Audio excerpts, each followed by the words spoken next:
নিষেধাজ্ঞা তুলে নেওয়ার 1 মাস পেরিয়ে গেলেও চাঁদপুরের পদ্মা মেঘনা নদীতে পাওয়া যাচ্ছে না তেমন ইলিশ। এতে হতাশ অর্ধলক্ষ জেলে। এদিকে সরকারি বরাদ্দের চাল পাচ্ছে না নোয়াখালী ও বাগেরহাটের জেলেরা। তাদের দিন কাটছে ধার দেনা করে। তাদের অভিযোগ, প্রকৃত জেলে নয়, কার্ড দেয়া হচ্ছে ব্যবসায়ী, দোকানি ও প্রবাসীদের। জাটকা রক্ষা কর্মসূচির আওতায় চাঁদপুরে পদ্মা মেঘনায় মাছ ধরায় 2 মাসের নিষেধাজ্ঞা শেষ হয় 30 এপ্রিল। তবে এখনও মিলছে না আশানুরূপ ইলিশ। এতে সংসারের খরচ ও ঋণের কিস্তি পরিশোধ নিয়ে বিপাকে জেলেরা। নদীতে অভিযান গেছিস তো কোনো মাছ নাই, এই টুকটাক পোয়া জালে মাছ, ইলিশ মাছ একবারে নাই এই গনে। আমরা এই যে নদীতে যাই, ইলিশ মাছ তো পাই না। এই মনে করুন এরকম দারুদার করে কোনো চলি, কিস্তি উঠেও খাইলে কিস্তিটিও দিতে পারি না। অনেকেই আমরা খুব কষ্টে আছি।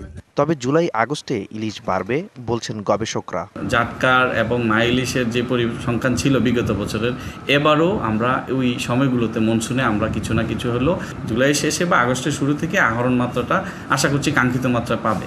যমুনা স্মার্ট রেফ্রিজারেটর, স্মার্ট লাইফে স্মার্ট রেফ্রিজারেটর। হতাশ নোয়াখালীর জেলেরাও। একদিকে মিলছে না তেমন ইলিশ, আবার নিষেধাজ্ঞার সময়ের বরাদ্দ বিজিএফের চালও ঠিকমতো না পাওয়ার অভিযোগ তাদের। আর বঙ্গোপসাগরে মাছ ধরায় নিষেধাজ্ঞার 1.5 মাস পার হলেও প্রণোদনার চাল পাননি বাগেরহাটের নিবন্ধিত জেলেরা। চাল যা দিয়েছে তা আমার নাম নাই।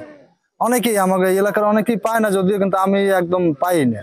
যারা ডাক্তারি করে এরা পাইতেছে, এরপর সৌদি আরব থাকে, এরা ওখানে থাকে পারে। আমরা কিন্তু অরিজিনাল জেলে একখান কার্ড তো বালা কথা, 1 মুঠ চাল তাও আমরা পাইতেছি না। তবে চাল বিতরণে অনিয়মের প্রমাণ পেলে ব্যবস্থার আশ্বাস দিয়েছেন মৎস্য কর্মকর্তারা।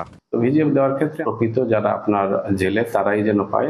এরপরেও যদি আপনার কোনো ক্ষেত্রে কোনো রকমের বিরূপ কোনো তথ্য আসে, আমরা চেষ্টা করব যে সেটা যেন স্থানীয়ভাবে আবার সুরাহা হয়। জেলে নিবন্ধনে কোনো অনিয়ম পরিলক্ষিত হলে সরাসরি যদি লিখিত অভিযোগ পাওয়া যায়, সেই ক্ষেত্রে আপনারা সুনির্দিষ্ট অভিযোগ দাখিল করুন, আমরা তদন্ত করে ব্যবস্থা নিব।